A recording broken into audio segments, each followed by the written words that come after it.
వేటిని అభ్యాసం చేసుకోవాలి, లేకపోతే వేటిని మనము ప్రాక్టీస్ చేసుకోవాలి, వేటిని అలవాటు చేసుకోవాలో జ్ఞాపకం చేసుకుందాం.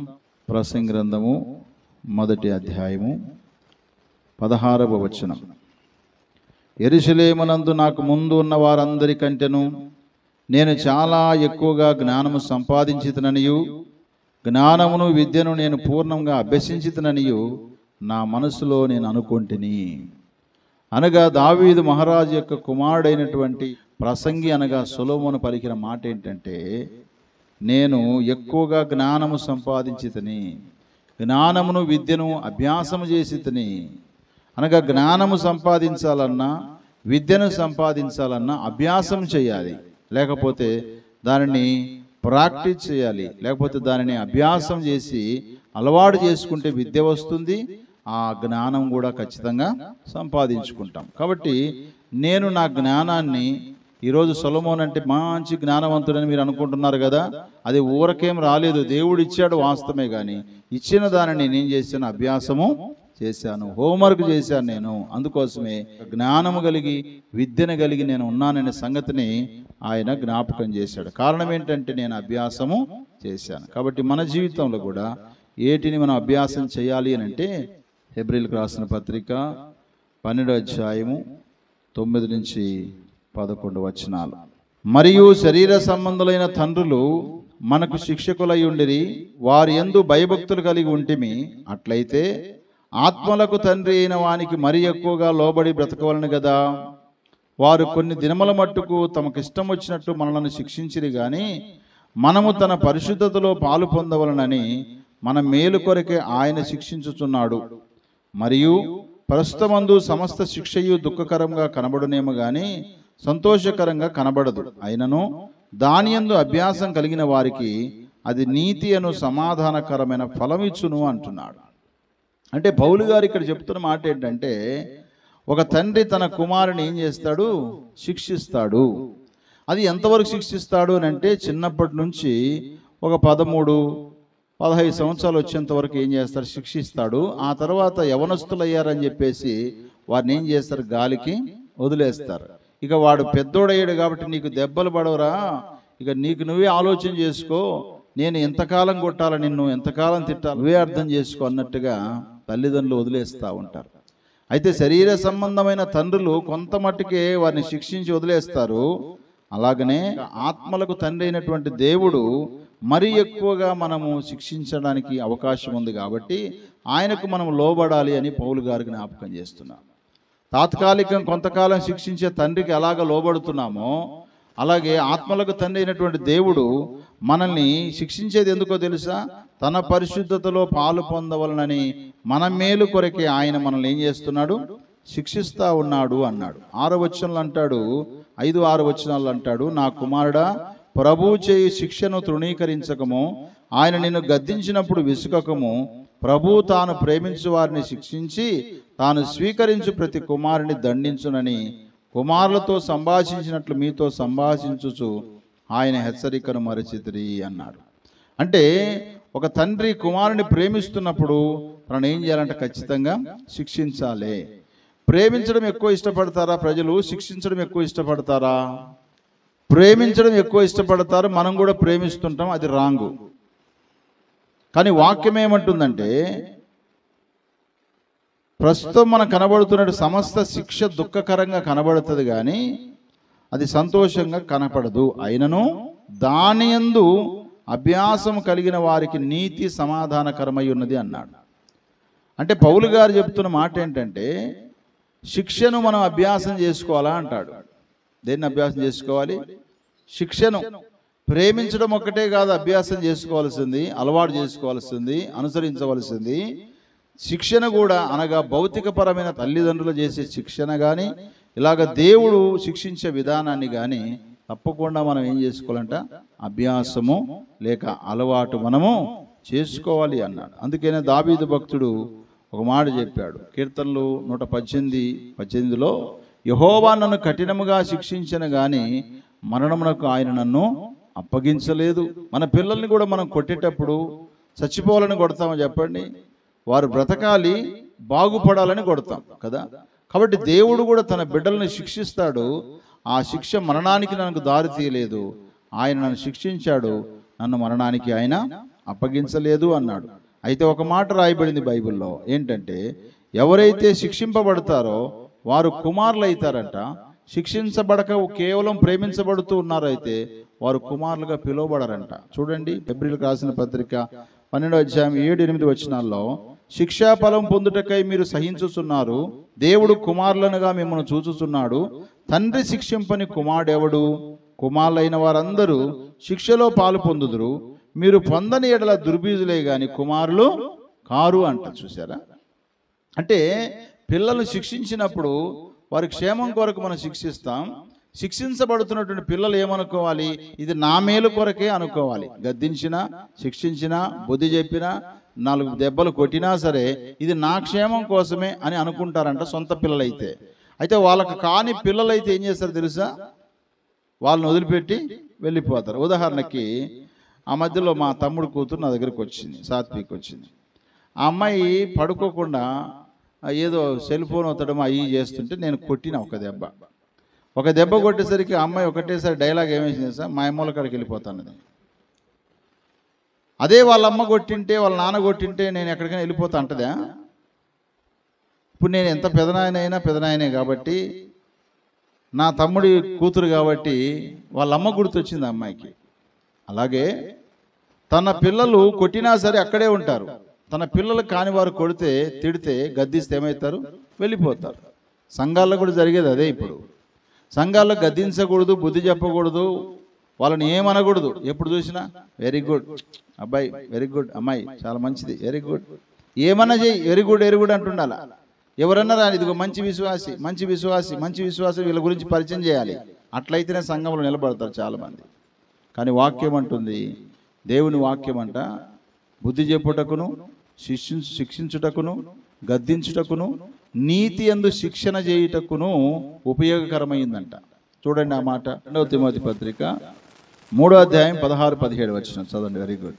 2వ తిమోతి పత్రిక 3వ అధ్యాయం 16-17 వచనాలు. దైవజనుడు సన్నద్ధుడై ప్రతి సత్కార్యమునకు పూర్ణంగా సిద్ధపడి ఉండునట్లు దైవావేశం వలన కలిగిన ప్రతి లేఖనము ఉపదేశించుటకును, ఖండించుటకును, తప్పుదిద్దుటకును, నీతి యందు శిక్షణ చేయుటకు ప్రయోజనకరమై ఉన్నది అన్నాడు. హల్లెలూయా. అనగా దేవుని యొక్క వాక్యం ద్వారా దైవజనుడు బోధించినప్పుడు, గద్దించినప్పుడు, లేక తప్పును దిద్దినప్పుడు దాన్ని ఏం చేయాలా? ఇష్టపడాలి. దైవజనుడే కాదు, కుటుంబంలో పెద్దలైనా సరే, ఇంకొకరు ఎవరైనా సరే గాక, ఇది కరెక్ట్ కాదని దాని విషయంలో నిన్ను శిక్షించి బుద్ధి చెప్పినప్పుడు తప్పకుండా ఏం చేయాలి? దానిని మనము వారు చెప్పిన దాన్ని అంగీకరించాలంతే. నువ్వేది నాకు చెప్పేది, నువ్వేది నన్ను శిక్షించేది. కొంతమంది పిల్లలు అంటారు, తల్లిదండ్రులు కొడితే కూడా అంటారు, నువ్వెవరు నన్ను కొట్టడానికి అంటారు. అసలు కొట్టించుకుంటున్న నువ్వెవరు? అసలు వీళ్ళకు జన్మించిన దానివే కదా, వాళ్ళకు పుట్టిన వాడివే కదా నువ్వు. కాబట్టి వాళ్ళకు పుట్టినప్పుడు వాళ్ళు కొట్టడము, తిట్టడము, గద్దించడం, బుద్ధి చెప్పడం అధికారం ఉందా లేదా? ఖచ్చితంగా తల్లిదండ్రులకు అధికారము ఉన్నది. కాబట్టి ప్రియులారా, యెహోవా నన్ను కఠినంగా శిక్షించాడు కానీ ఆయన నన్ను మరణానికి అప్పగించలేదు. అందుకోసమే ఇశ్రాయేలు ప్రజలతో దేవుడు మాట్లాడుతూ ఈ మాట చెప్పాడు. ద్వితీయోపదేశ కాండము 8వ అధ్యాయము 5-6 వచనాలు చదువుకుందాం. ఒకడు తన కుమారుని ఎట్లు శిక్షించునో అట్లే నీ దేవుడైన యెహోవా నిన్ను శిక్షించువాడని నువ్వు తెలుసుకొని ఆయన మార్గములలో నడుచుకున్నట్లును, ఆయనకు భయపడునట్లును నీ దేవుడైన యెహోవా ఆజ్ఞలను గైకొనవలను అన్నాడు. అంటే దేవుడు మోషే ద్వారా తన ప్రజలైన ఇశ్రాయేలుతో మాట్లాడుతున్నాడు. ఒకడు లేక ఒక తండ్రి తన కుమారుని ఎలాగ శిక్షిస్తారో అలాగే పరలోకపు తండ్రి అయిన దేవుడు కూడా ఏం చేస్తాడంట? నిన్ను శిక్షించువాడని తెలుసుకో. ఫస్ట్ దేవుడు ప్రేమించేవాడా శిక్షించేవాడా అని అంటే, దేవుడు ప్రేమించేవాడు, అట్ ద సేమ్ టైం శిక్షించేవాడు కూడా. ప్రేమిస్తాడు, శిక్షిస్తాడు ఆయన. కాబట్టి ఒక తండ్రి తన కుమారుని శిక్షించిన రీతిగా పరలోకపు తండ్రి అయిన దేవుడు కూడా విశ్వాసులమైన మనల్ని, ఆయన బిడ్డలము, ఆయన కుమారులు కుమార్తెలను పిలువబడే మనల్ని ఆయన శిక్షిస్తాడనే సంగతి తెలుసుకో. తర్వాత ఆయన మార్గములో నడుచుకున్నట్లు, ఆయనకు భయపడినట్లు నీ దేవుడైన యెహోవా ఆజ్ఞలను నువ్వేం చేయాలి? గైకొనాలి. ఒకవేళ ఆయన ఆజ్ఞలు గైకొనకపోతే దేవుని వాక్యానికి క్రాస్ అయ్యి పక్కకి వెళ్ళిపోయాను ఖచ్చితంగా ఏం చేస్తాడు? ఆయన శిక్షిస్తాడు. అది మనం అర్థం చేసుకోవాల్సింది. శిక్షించాడు కదా, ఈయన దేవుడు కాదనడానికి లేదు. శిక్షించిన తండ్రిని తండ్రి కాదని ఎవరు పిల్లలు అనుకోరు. మా అమ్మ కొట్టింది, మా నాన్న కొట్టింది అనుకుంటారు కదా. అలాగే దేవుని చేత శిక్షించబడుతున్న వ్యక్తుల జీవితాల్లో కూడా నా దేవుడు నా తండ్రి కాబట్టి నన్ను శిక్షించాడు, నాకు ఈ కష్టాన్ని పెట్టాడు, నాకు ఈ ఇబ్బందిని పెట్టాడు, ఈ పరిస్థితిని పెట్టాడు, ఎందుకంటే నేను లోబడలేదు కాబట్టి. జంతువులను చూడండి, ఆవులు లేక ఎద్దులను చూసినట్లయితే ఎద్దులను ఒకవేళ మాట లేదనుకోండి, వాటికి శిక్ష ఏంటి తెలుసా? ముళ్ళుగర్ర, కొరడా దెబ్బలు పడతాయి శిక్ష. అవునా కాదా? అలాగే ఏ దాంట్లైనా చూడండి గాక, అది సరైన రీతిగా చేయకపోతే తప్పకుండా దానికి ఏమొస్తుంది? శిక్ష తప్పదు. దెబ్బలతోని శిక్షిస్తారు. కాబట్టి దేవుడు కూడా అంటున్నాడు, ఇదిగో మీ తండ్రి మిమ్మల్ని శిక్షించినట్టుగా నీ దేవుడని యెహోవా కూడా మిమ్మల్ని ఏం చేస్తాడు? శిక్షిస్తాడు. కాబట్టి ఆయన మార్గములు నడుచుకొనుచు, ఆయన ఆజ్ఞలను గైకొనుచు నీ జీవితంలో ముందుకి కొనసాగాలని దేవుడు మాట్లాడుతున్నాడు. ఇది మోషే ద్వారా చెప్పబడిన మాట. అయితే దేవుడే స్వయంగా దావీదు భక్తునికి ఒక మాట చెప్పాడు. ఏం చెప్పాడు చూడండి, 2 సమూయేలు గ్రంథం 7వ అధ్యాయం 12వ వచనం నుంచి 15వ వచనం చూద్దాం. నీ దినములు సంపూర్ణమగునప్పుడు నీవు నీ పితరులతో కూడా నిద్రించిన తర్వాత నీ గర్భములో నుండి వచ్చిన నీ సంతతిని హెచ్చించి రాజ్యమును అతనికి స్థిరపరచెదను. అతడు నా నామ ఘనత కొరకు ఒక మందిరమును కట్టించును. అతని రాజ్య సింహాసనం నేను నిత్యము స్థిరపరచెదను. నేను అతనికి తండ్రినయ్యుందును, అతడు నాకు కుమారుడయ్యుండును అన్నాడు. మంచి మాట ఇది. అంటే వృద్ధాప్యంలోకి వచ్చిన తర్వాత దావీదు, నువ్వు చనిపోతావు, నీ గర్భమున పుట్టిన కుమారుడైనటువంటి సొలొమోను ద్వారా నువ్వు ఆశించిన రీతిగా నేను మందిరాన్ని కట్టించుకుంటాను. ఈ మందిరాన్ని కట్టించుకుంటాను గనక ఈ సొలొమోనుకు నేను ఏం చేస్తాను? నీ రాజ్యాన్ని, సింహాసాన్ని నిత్యము స్థిరపరుస్తాను, తన ద్వారా మందిరాన్ని కట్టించుకుంటాను. అంత మాత్రమే కాదు, నువ్వే కాదు, నువ్వు భౌతికమైన తండ్రివి, ఆధ్యాత్మిక తండ్రిగా నేను అతనికి ఉంటాను అని చెబుతూ ఒక హెచ్చరిక చేశాడు. ఏంటది? 14వ వచనం, నేను అతనికి తండ్రినయ్యుందును, అతడు నాకు కుమారుడయ్యుండును. అతడు పాపము చేసిన ఎడల నరుల దండముతోనూ మనుషులకు తగులు దెబ్బలతోనూ అతన్ని శిక్షింతును గాని నిన్ను స్థాపించుటకై నేను కొట్టివేసిన సౌలునకు నా కృప దూరమైనట్లు అతనికి నా కృప దూరము చేయను అన్నాడు. హల్లెలూయా. సొలొమోను చిన్నవాడు, అందుకు ఏం తెలియదు. కానీ ఆ సొలొమోను కన్నటువంటి దావీదునకు దేవుడు ముందే చెప్తున్నాను, నువ్వు వృద్ధాప్యంలో చనిపోతావు, నీ గర్భమున పుట్టిన నీ కుమారుడైన సొలొమోను ద్వారా మందిరం కట్టించుకుంటాను. ఆ కట్టించబడిన మందిరాన్ని బట్టి అందరూ కూడా ఘనపరుస్తారు అతన్ని. అయితే ఒకటి గుర్తుపెట్టుకో, ఆ కుమారుడు ఏదో మందిరం కట్టాడని, లేకపోతే చక్కగా ఉన్నాడని, లేకపోతే నీ దావీదు యొక్క కుమారుడని నేనేమి ఎక్స్క్యూజ్ చేయను, నేను అతన్ని క్షమించను. అతడు చేసిన పాపాన్ని బట్టి నేను అతను ఏం చేస్తాను? శిక్షిస్తానని దేవుడే చెప్పాడు. కాబట్టి ప్రియులారా, దేవుడు శిక్షిస్తాడు. కాబట్టి ఆయన మార్గంలో ఖచ్చితంగా మనం ఏం చేయాలా? నడుచుకోవాలి. ఒకవేళ ఆయన మార్గం తప్పినప్పుడు అది ఎవరైనా సరేగాక, దైవజనుడైనా సరేగాక, విశ్వాసైనా సరేగాక, ఖచ్చితంగా దేవుడు ఏం చేస్తాడు? శిక్షించేది మాత్రము ఖాయము. శిక్షించాడని చెప్పేసి దేవుడి మీద అలిగావనుకో, నీ జీవితం నువ్వు పాడైపోతావు అంతే. లేక మన జీవితాలు మనం పాడైపోతాం. శిక్షించే దేవుడు మనల్ని ప్రేమిస్తున్నాడన్న సంగతి మనం గుర్తుపెట్టుకోవాలి. అందుకే ఆయన సొలొమోను తప్పు చేసినప్పుడు నేను అతను శిక్షిస్తాను, అయితే నేను సౌలునకు నా కృపను దూరపరిచినట్టు సొలొమోనుకు నా కృపను నేను దూరము చేయను అన్నాడు. కాబట్టి ప్రియులారా, మన జీవితంలో దేవుడి విషయంలో గుర్తించాలి, ఆయన తప్పు చేస్తే, పాపం చేస్తే ఆయన శిక్షించేటువంటి దేవుడై ఉన్నాడు. అందుకోసమే శిక్షించడం వలన లాభమా నష్టమా చెప్పండి? ప్రేమించుటలో లాభం కంటే ఎక్కువ నష్టమే ఉంది. ఎక్కువ నువ్వు ప్రేమించావనుకోండి, రేపు వాళ్ళు చెడిపోతారు అంతే.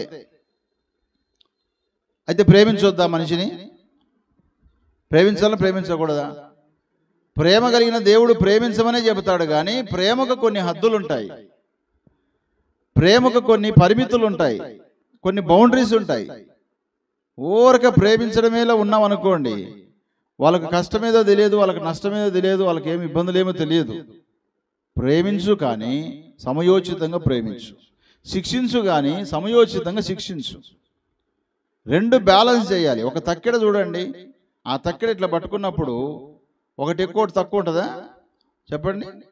రెండు సమానమే ఉంటాయి. కానీ ఎప్పుడైతే రాయి పెడతామో అది కిందికి ఉంటుంది, రాయి లేనిది ఏమవుతుంది? పైకి లేస్తుంది. ఆ పైకి లేచిన దాంట్లో కూరగాయలో మనం అడిగిన సరుకు దాంట్లో వేసి సమానంగా ఉన్నప్పుడు అప్పుడు తక్కెడలో తోచబడినటువంటి ఈ టమోటా, తక్కెడలో తోచబడినటువంటి ఈ పలాని అని చెప్పగలుగుతారు. కాబట్టి ఒకవైపున నువ్వు శిక్షించడము నేర్చుకోవాలి, ఒకవైపున ప్రేమించడము నేర్చుకోవాలి. అయితే శిక్షించడం ముందా ప్రేమించడం ముందా అంటే మొదట ప్రేమించడమే ముందు. ప్రేమిస్తూ అలాగే ఉండిపోకూడదు. ప్రేమించే నీ జీవితంలో శిక్షించడం అనేటువంటి విద్యను కూడా మనం ఏం చేయాలా? నేర్చుకోవాలి. దేవుని చేత శిక్షించబడడం అనేది అభ్యాసం చేసుకోవాలి. అలాగే మన పిల్లల్ని కూడా శిక్షించే విషయంలో మనం అభ్యాసము చేసుకోవాలి. మనం దేవుని చేత శిక్షింపబడుతూ మనకు దేవుడిచ్చిన పిల్లల్ని కూడా శిక్షిస్తే దానివల్ల వారికి లాభము, అలాగే మనకు కూడా లాభం. ఏమేమి లాభాలు ఉంటాయి చూడండి శిక్షించడం వలన? సామెతల గ్రంథం 13వ అధ్యాయము 1వ వచనం చదువుకుందాం. తండ్రి శిక్షించిన కుమారుడు జ్ఞానం గలవాడగును, అపహాసకుడు గద్దింపునకు లోబడడు అంట. చూడండి, అంటే తండ్రి కావచ్చు తల్లి కావచ్చు వారికి దేవుడిచ్చినట్టు కుమారుని ఏం చేయాలంట? శిక్షించాలి. శిక్షించినప్పుడు ఆ కుమారుడు లేక ఆ కుమార్తె ఏమవుతారంట? జ్ఞానం గలవారు అవుతారంట. నా కొడుకు జ్ఞానం లేదు, నా బిడ్డకు జ్ఞానం లేదు అని 10 మందికి చెప్తే వాళ్ళకి జ్ఞానం రాదు, ఉన్న జ్ఞానం ఊడిపోతుంది.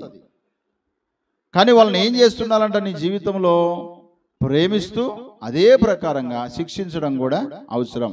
శిక్షించడం వలన తండ్రి శిక్షించిన కుమారుడు ఏమవుతున్నాడు? జ్ఞానము గలవాడవుతున్నాడు. ఈ జ్ఞానం గలవాడు ఏం చేస్తాడు? సామెతలు 10:1 రాయబడింది, జ్ఞానం గల కుమారుడు తండ్రిని సంతోషపరచును, బుద్ధి లేని కుమారుడు తన తల్లికి దుఃఖము పుట్టించును. అలాగే ఆడపిల్లలు కూడా జ్ఞాపకం చేసుకోండి. జ్ఞానం గల కుమార్తె తండ్రిని సంతోషపరచును, బుద్ధి లేని కుమార్తె తన తల్లికి దుఃఖము పుట్టించును. కాబట్టి ప్రియులరా, శిక్షించడం వలన కుమారుడు లేక కుమార్తె జ్ఞానం గలవారైతారు. ఇంకోసారి ఆ పని చేయకుండా, ఇంకోసారి అలా మాట్లాడకుండా, ఇంకోసారి అలాగ అనకుండా వారి నోటిని కాపాడుకుంటారు, వారి జీవితాన్ని కాపాడుకుంటారు. నేను 7వ తరగతి చదువుతున్నప్పుడు మా అమ్మ ఒక్కతే ఉండి, మా నాన్న 3వ తరగతి చనిపోయాడు. మా తమ్ముడు పెద్దమ్మ కొడుకు, వాడి పేరు దానేలు. వాడు ఒకరోజు వచ్చాడు. వాడు వచ్చిన రోజే మా ఇంట్లో డబ్బులు పోతే మా అమ్మ ఉండి, దొంగ నా కొడుకుడు దేవుడు, మా పెద్దమ్మ కొడుకు, మా అమ్మ కొడుకే కదా, వాడిని తిట్టింది. దొంగ నా కొడుకు, ఈడు వచ్చినాక డబ్బులు పోయినాయి అన్నది మా అమ్మ. నాకు రోసం వచ్చింది. వాడంటే నాకు ఇష్టం, మా తమ్ముడు కదా అని చెప్పి రోసం వచ్చి, అసలు నీకు మాట్లాడనీకే తెలియదమ్మా, ఎందుకన్నావు అని చెప్పేసి నేను అన్నా. నాకు పుట్టి నాకేం మాట్లాడనీకి తెలియదంటని మా అమ్మ చితకబాదింది, నన్ను భయంకరంగా కొట్టింది. ఇంక అప్పటి నుంచి మా అమ్మకి అన్నీ తెలుసు అనుకుంటా నేను, అంతే. ఒక్క మాట అన్నాను, అనకూడని మాట అది. నిజంగా తల్లికి తెలియదు ఎవరిని ఎలా మాట్లాడేది, తెలుసు. కానీ మా అమ్మ శిక్షించింది ఆ రోజు నాకు. అంటే దాని అర్థమైంది, ఎందుకు కొట్టింది ఆమె? ఇంకోసారి ఇట్లా మాట్లాడితే బాగుండదని. అందుకే మన పిల్లల్ని ఎప్పుడైనా సరే తప్పిదం వాళ్ళల్లో మనకు కనబడినా, తప్పు చేశారని ఇతరుల ద్వారా తెలియపరచబడినా వెంటనే మనం ఏం చేయాలి? శిక్షించాలి. శిక్షించకుండా ఏదో మనం బుజ్జగించామనుకోండి, బయట తిట్టిన వాడు రేపు నిన్ను కూడా తిడతాడు, బయట కొట్టిన వాడు రేపు నిన్ను కూడా కొడతాడు, బయట దొంగతనం చేసిన వాడు రేపు నీ ఇంట్లో జోబిలో ఉన్న డబ్బులు కూడా ఎత్తుకుపోతాడు ఖచ్చితంగా, అది ఆడపిల్ల కానీ మగపిల్ల కానీ.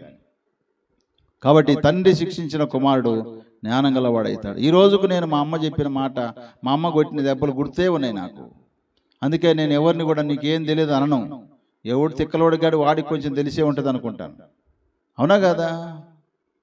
కాబట్టి ప్రియులారా, తండ్రి శిక్షించిన కుమారుడు జ్ఞానం గలవాడవుతాడు. ఆ తర్వాత సామెతలు 13:24 వచ్చిన చదవండి. బెత్తము వాడని వాడు తన కుమారునికి విరోధి, కుమారుని ప్రేమించువాడు వాడిని శిక్షించునంట. చూసారా? బెత్తం వాడకపోతే నీ కుమారునికి, నీ కుమార్తెకి నువ్వే విరోధంట, నువ్వే శత్రువు. కొంతమంది చాలా సున్నితంగా పెంచుతూ ఉంటారు, వాళ్ళ మీద కనీసం దోమ కూడా వాలకుండా కాపాడుతూ ఉంటారు. మంచిదే, కాపాడుకో, సంతోషమే.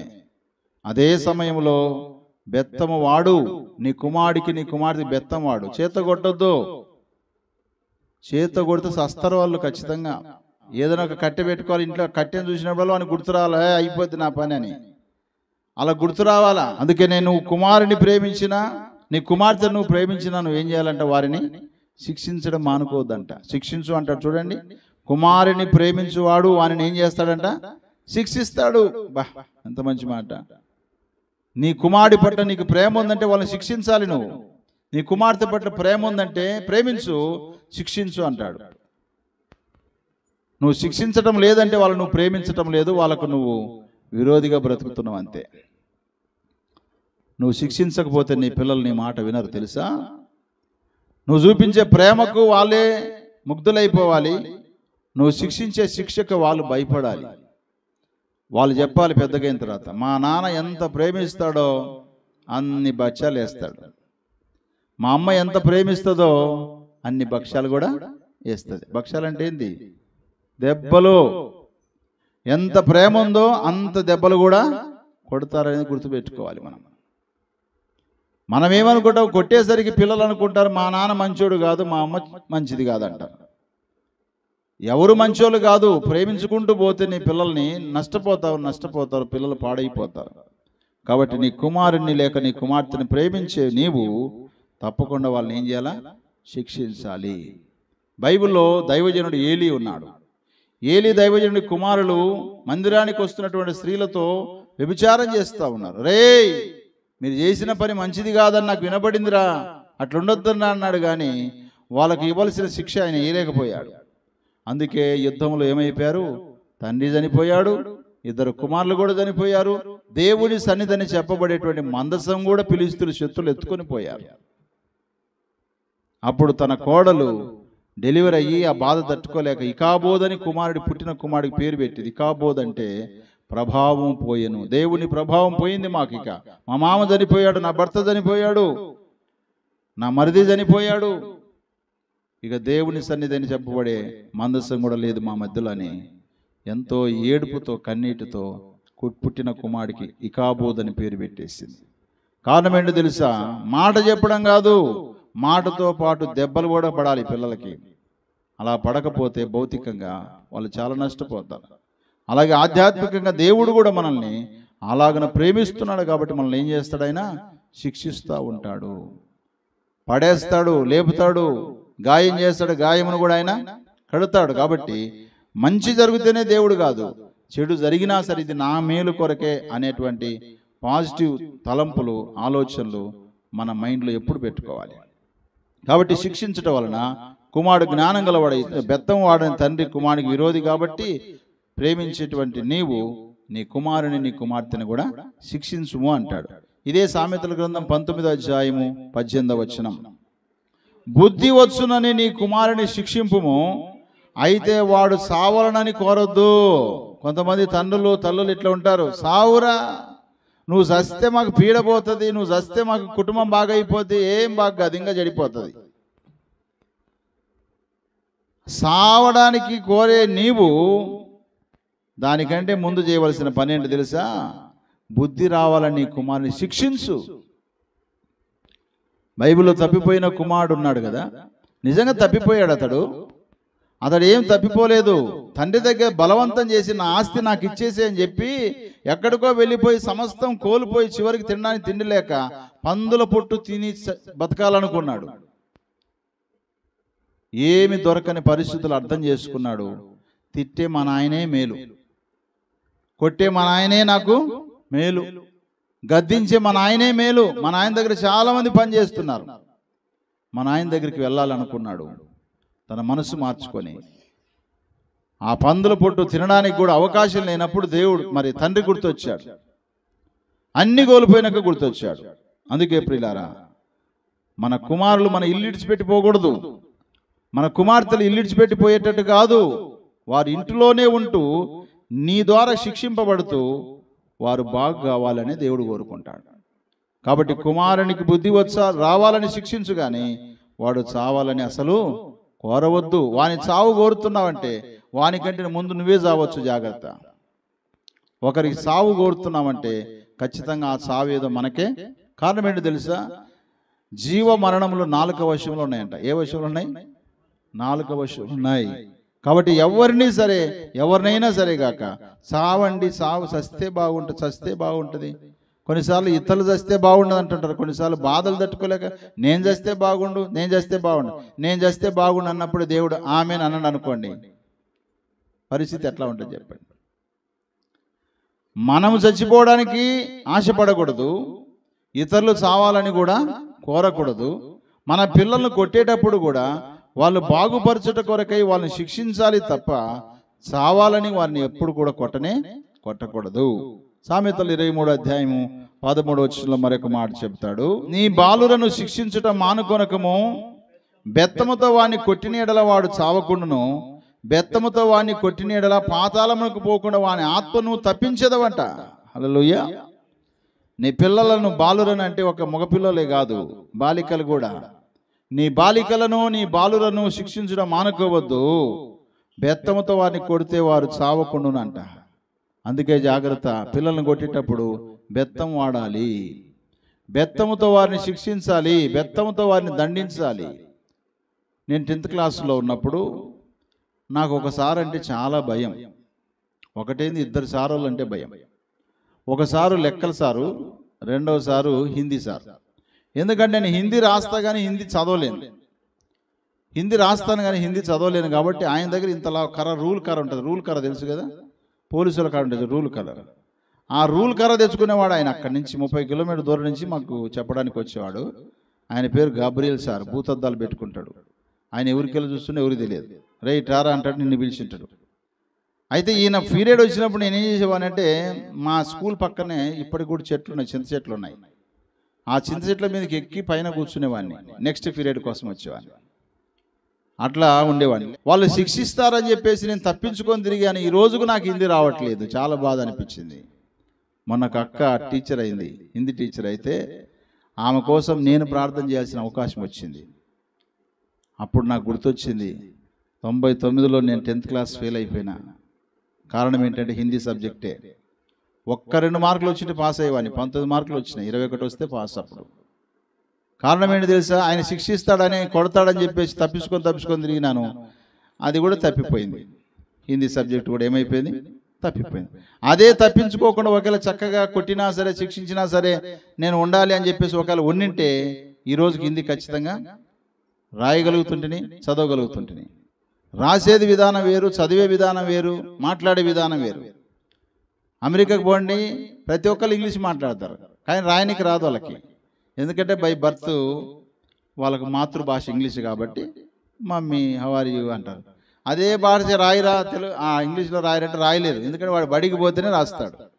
మనం కూడా తెలుగు మాట్లాడుతున్నాం కదా, తెలుగు రాస్తారా మీరందరూ? చదువుకున్న వాళ్ళు రాస్తారు, చదువు లేని వాళ్ళు ఏం చేస్తారు, ఊరక మాట్లాడతారు అంతే. ఈ తెలుగు నేర్చుకోవాలన్నా, హిందీ నేర్చుకోవాలన్నా, ఇంగ్లీష్ నేర్చుకోవాలన్నా స్కూల్లో టీచర్స్ మనల్ని ఏం చేస్తారు, శిక్షిస్తారు. ఈ సంగతి బుర్ర నేర్చుకుంటూ ఇంటికి వచ్చేసరికి ఇంకా వాళ్ళ నాయన వాళ్ళ అమ్మ పోయి, ఏమి ఎట్లా కొడతారు మా పిల్లల్ని, ఎట్లా కనపడుతుంది మీకు, మీ బడి వద్దు ఏమొద్దని చెప్పేసి ఇంకో దగ్గర చేర్పిస్తారు. ఆడ ఇంకా చితకబాస్తూ ఉంటారు. అసలు బడే వద్దని చెప్పేసి ఏం చేస్తారు, ఇక స్కూల్కే పంపించకుండా వేస్ట్ చేస్తారు. కాబట్టి తల్లిదండ్రులు కూడా శిక్షించేది ఎందుకంటే చావడానికి కాదు.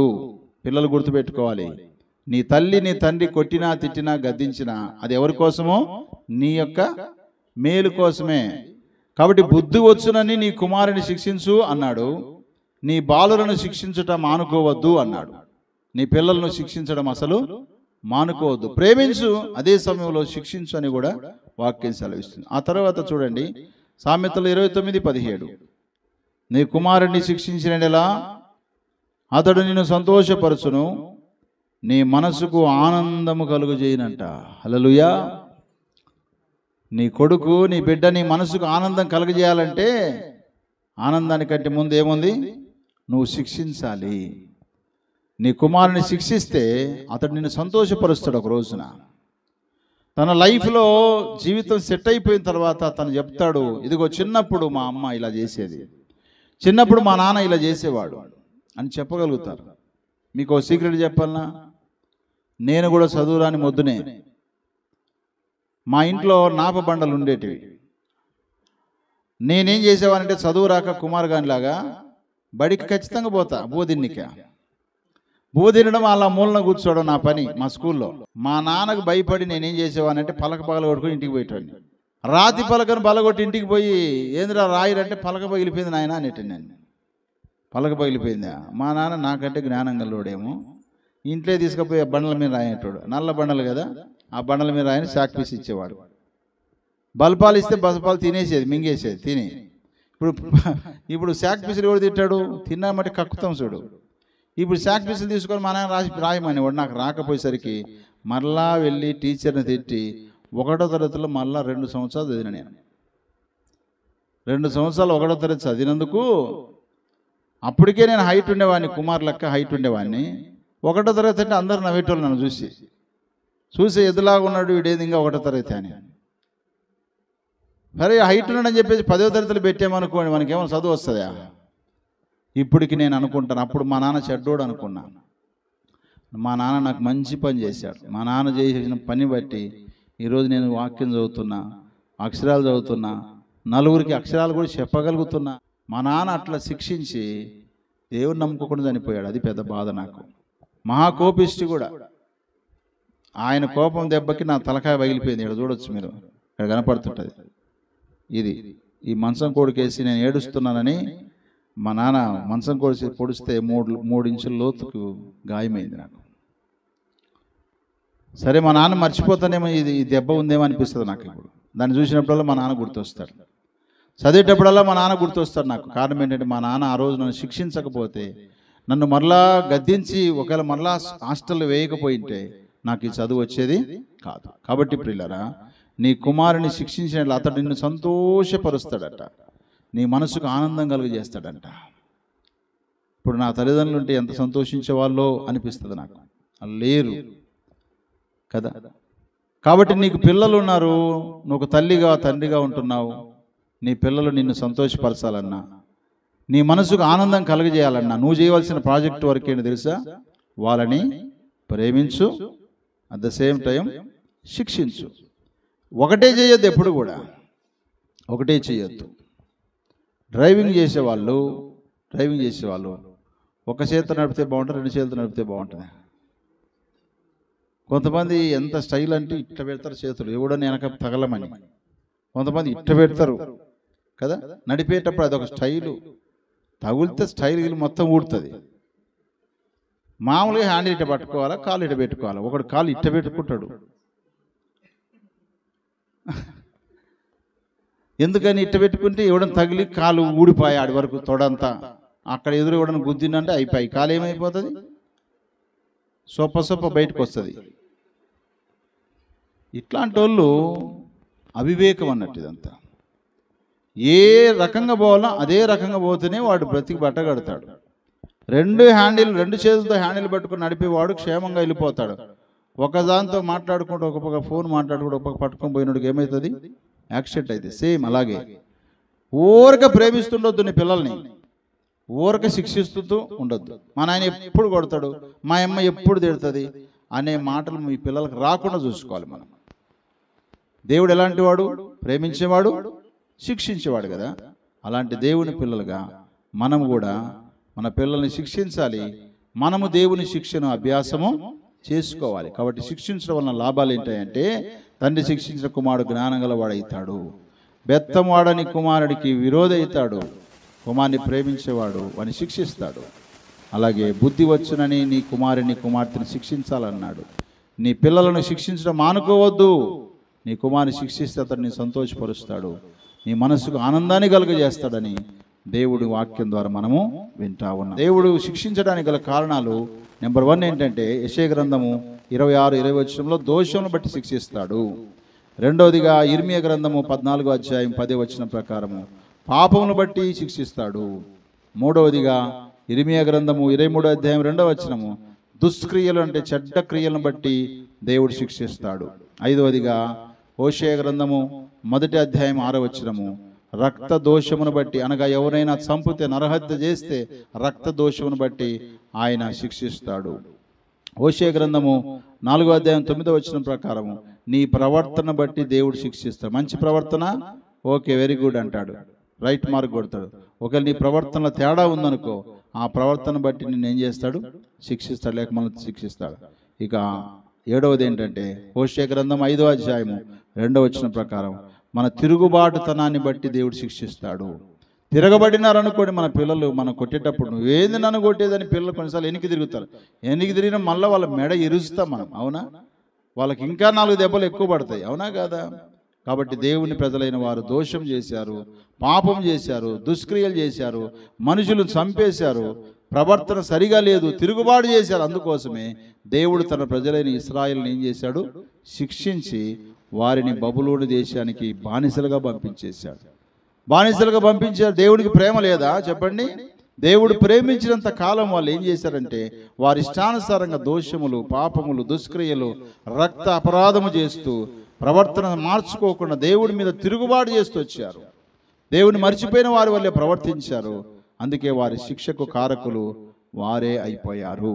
కాబట్టి ప్రియులారా, మన జీవితాల్లో గుర్తుపెట్టుకోవాలి, శిక్షకు కారణంగా మన దోషాలు, మన పాపాలు, మన దుష్క్రియలు, మన రక్తపరాధము, మన ప్రవర్తన, మన తిరుగుబాటుతనం మనలో కూడా ఉంది. కానీ ప్రభువైన యేసయ్య ఏం చేశాడు?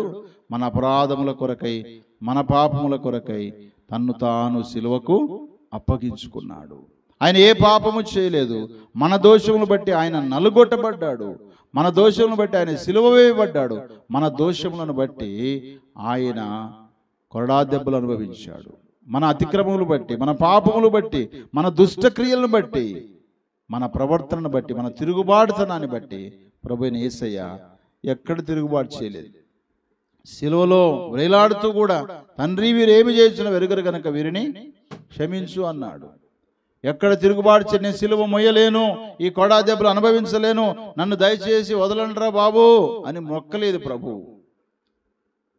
ఆయన ప్రార్థన చేస్తే 12 సేనల దేవదూతలు వచ్చి రక్షించగలవు, కానీ ఆయన ప్రార్థన చేయలేదు. తండ్రి నీ చిత్తమే జరుగునుగాక అన్నాడు. కారణం ఏంటో తెలుసా? మన దోషములు, మన పాపములు, మన రక్తపరాధము, మన ప్రవర్తన, మన యొక్క దుష్టక్రియలు, మన తిరుగుబాటుతనాన్ని బట్టే. కాబట్టి శిక్షకు కారణాలు ఎన్నో ఉన్నాయి మన జీవితాల్లో. కానీ ప్రభు మనల్ని శిక్షించక మనకు బదులుగా ఆయన శిక్షించబడ్డాడు. మనకు బదులుగా ఆయన తన ప్రాణం పెట్టాడు. మనకు బదులుగా ఆయన సిలువ వేయబడ్డాడు. అందుకే ఆ ప్రభు ఒక మాట చెప్తున్నాడు. ఏంటో తెలుసా? ప్రకటన గ్రంథం 3వ అధ్యాయము 19వ వచనంలో, నేను ప్రేమించు వారిని అందరినీ గద్దించి శిక్షించుచున్నాను గనుక నీవు ఆసక్తి కలిగి మారు మనసు పొందుము అన్నాడు. హల్లెలూయా. యేసయ్య చెప్పిన మాట ఇది, స్పష్టంగా చెప్పిన మాట. నేను మిమ్మల్ని ప్రేమిస్తున్నాను, నేను ప్రేమించే వారిని నేనేం చేస్తాను? గద్దిస్తాను, శిక్షిస్తాను. కారణం ఏంటో తెలుసా? వారి జీవితంలో మారు మనసు పొందాలని. కాబట్టి నీ పిల్లల్ని శిక్షించినా సరే, దేవుడు ఒకవేళ నిన్ను శిక్షించినా సరే గాక, ఎందుకో తెలుసా? మారు మనసు పొందాలి. మారు మనసు పొందకపోతే ఏమైతే చెప్పండి? ప్రకటన గ్రంథం 2వ అధ్యాయము 5వ వచనం, నువ్వు ఏ స్థితిలో నుండి పడితే అది జ్ఞాపకం చేసుకొని మారు మనసు పొంది ఆ మొదటి క్రియలు చేయము. అట్లు చేసి నువ్వు మారు మనసు పొందితేనే సరే, లేని ఎడల నేను నీ యొద్దకు వచ్చి నీ దీపస్తంభం దాని చోట నుండి ఏం చేస్తాను? తీసివేస్తాను అన్నాడు. చూసారు? దీపస్తంభం అంటే తెలుసా? నరుని ఆత్మ యెహోవా పెట్టిన దీపము. ఈ ఆత్మను దేవుడు తీసేసాడు అనుకోండి, ఇక మనం చచ్చిపోయినట్టే. మనిషి లోపల ఆత్మ వెళ్ళిపోయిందంటే మనిషి చనిపోయాడు అంటాం. దాన్ని మరణం అంటారు, లేక శవం అంటారు కదా. మారు మనసు పొందుటకు దేవుడు సమయం ఇస్తున్నాడు మనకు. ఈ మారు మనసు ఒకవేళ మనం పొందకపోతే మన జీవితంలో చాలా నష్టపోతాం, మరణిస్తాం, మంటిపాలైపోతాం. అందుకనే దేవుడు మనల్ని ప్రేమించేవాడు గనక తన ప్రాణం పెట్టాడు. తన ప్రాణం పెట్టి నిన్ను రక్షించాడు గనక నా జీవితంలో తప్పు చేసినప్పుడు ఆయన ఏం చేస్తున్నాడు? శిక్షిస్తున్నటువంటి దేవుడు గనక ఆసక్తితో, నిజమైన మనసుతో మారు మనసు పొంది దేవుని కొరకు సాక్షులుగా మనము జీవించాలి. ఇర్మియా గ్రంథం 31:18, నీవు నన్ను శిక్షించితివి, కాడికి అలవాటు కాని కోడె దెబ్బలకు లోబడినట్లుగా నేను శిక్షకు లోబడుచున్నాను. నీవు నా దేవుడైన యెహోవావు, నీవు నా మనసును త్రిప్పిన ఎడల నేను తిరుగుదునని ఎఫ్రాయిము అంగలార్చుచుండగా నేను ఇప్పుడే వినుచున్నాను అన్నాడు దేవుడు. హల్లెలూయా. ఎఫ్రాయిము నా ఇష్టమైన కుమారుడు, ఆయన నా ఇష్టమైన కుమారుడు పశ్చాత్తాపడుతున్నాడు. ఏమని పశ్చాత్తాపడుతున్నాడు? ప్రభువా, దేవా, యెహోవా, నీవు నన్ను శిక్షించావయ్యా. కాడికి అలవాటు కాని కోడె ఎలాగైతే దెబ్బలకు గురవుతుందో, నేను కూడా నీ మాట వినక దెబ్బలకు గురయ్యాను, శిక్షకు గురైపోయాను. ఈ పరిస్థితికి నేను గురైపోయాను. కాబట్టి ఇదిగో ఇప్పటి నుంచి నేను నీ శిక్షకు నేను లోబడుచున్నాను. నీవు దేవుడవయ్యా, నా మనసు త్రిప్పిన ఎడల నేను నీ వైపు తిరుగుతానని ఏడుస్తున్నానట ఎఫ్రాయిం. కన్నీరు కార్చాలి. తప్పిపోయిన కుమారుడు ఏడ్చుకుంటూ వచ్చాడు తండ్రి దగ్గరికి కదా. తండ్రి, నేను నీకును పరలోకమునకును విరోధంగా నేను పాపం చేశానని పశ్చాత్తాపడి ఆయన వచ్చినందుకే తండ్రి ఏం చేశాడు? శిక్షించాడా? ప్రేమించాడా? ప్రేమించాడు. ఇంతవరకు శిక్షించినటువంటి దేవుడు ఇప్పుడు ఎఫ్రాయిము అనగా దేవుని ప్రజలైన ఇశ్రాయేలుని కాపాడటానికి, వారిని ప్రేమించడానికి దేవుడే ఇష్టపడుతున్నాడు. కాబట్టి ప్రియులారా, మన జీవితంలో శిక్ష మనకు మేలు కొరకే. ఒకవేళ దేవుడు శిక్షించకపోతే ఎఫ్రాయిము ఇలా మాట్లాడేవాడు కాదేమో. కాబట్టి మన జీవితంలో దేవుడు మనం ప్రేమించి గద్దించి శిక్షిస్తున్నప్పుడు మారు మనసు మనం పొందాలి. అయితే ఈ శిక్ష ఎందుకోసం అంటే మన మేలు కొరకే. హెబ్రీ పత్రిక 12వ అధ్యాయం 10వ వచనంలో రాయబడింది, మన మేలు కొరకు ఆయన శిక్షించుచున్నాడు అని రాయబడింది. చివరిలో మన మేలు కొరకు ఆయన శిక్షిస్తున్నాడు. అందుకే ప్రభువా, నాకు మేలు చేయబోతున్నావు, నేను ఈ శిక్షలో ఉన్నానంటే నాకు నువ్వేం చేస్తున్నావు? మేలు నువ్వు చేయబోతున్నావు ప్రభు అని ప్రభుని స్తుతించాలి. దేవుని చేత ప్రేమించబడి నా జీవితాలు దేవుని చేత శిక్షించబడడానికి కూడా ఏం కావాలి? అలవాటు చేసుకోవాలి. అలవాటు చేసుకోవాలి. ఒక పాట కూడా పాడతారు కదా, మేలు చేయక నీవు ఉండలేవయ్యా, నీ మేళ్లకు నేను అలవాటు పడితినయ్యా. అందుకే ఆశీర్వాదాలకు అలవాటు పడొద్దు, మేళ్లకు అలవాటు పడొద్దు. దేవుడి హెచ్చరికలకు, దేవుడి శిక్షకు, దేవుడు గద్దించేటువంటి గద్దింపునకు మనం అలవాటు పడితే మన ఆత్మీయ జీవితంలో ఖచ్చితంగా మనం ఏమవుతాం? మారు మనసు పొంది దేవుని కోసమై బ్రతుకుతాం. కాబట్టి మన జీవితంలో ఏమి అభ్యాసం చేసుకోవాలట? శిక్షను అభ్యాసము చేసుకోవాలి. అనగా దేవుని యొక్క శిక్ష ఏదైతే మన మీద ఉంటుందో ఆ శిక్ష ద్వారా మనల్ని బాగు చేయడానికే. కాబట్టి శిక్షించడం లాభమా నష్టం అంటే లాభమే. శిక్షకు కారణాలు ఉన్నాయా లేదంటే మన జీవితాలు ఖచ్చితంగా ఉన్నాయి. అందుకోసమే మన శిక్ష ఆయనే భరించి నీకు నాకు ఉచితమైన రక్షణ అనుగ్రహించాడు. కాబట్టి మన జీవితంలో ప్రభువును ప్రేమిద్దాం, ప్రభు చేత శిక్షింపబడదాం, మారు మనసు పొందుదాం, ప్రభుకిష్టులుగా జీవిద్దాం. అలాగే దేవుడు మనకిచ్చిన పిల్లల్ని ప్రేమిద్దాం, అదే సమయంలో శిక్షిద్దాం, వారిని దైవికమైన మార్గములో నడిపిద్దాం. కుటుంబం అంతా కలిసి దేవుని యొక్క శిక్షకు లోబడి దేవుని యొక్క శిక్షను అభ్యాసం చేసుకుంటూ, అలవాటు చేసుకుంటూ మన ఆత్మీయ జీవితంలో మనం ముందుకి కొనసాగుదాం. దేవుడు లాంటి కృప మనందరికీ సహాయం చేయనుగాక. దేవుని శిక్షకు మనం లోబడుదుముగాక. దేవుడు శిక్షించిన తర్వాత మారు మనసు పొంది ప్రభు కొరకే నమ్మకమైన సాక్షులుగా ఈ లోకంలో బ్రతుకుదుముగాక. ఆమేన్.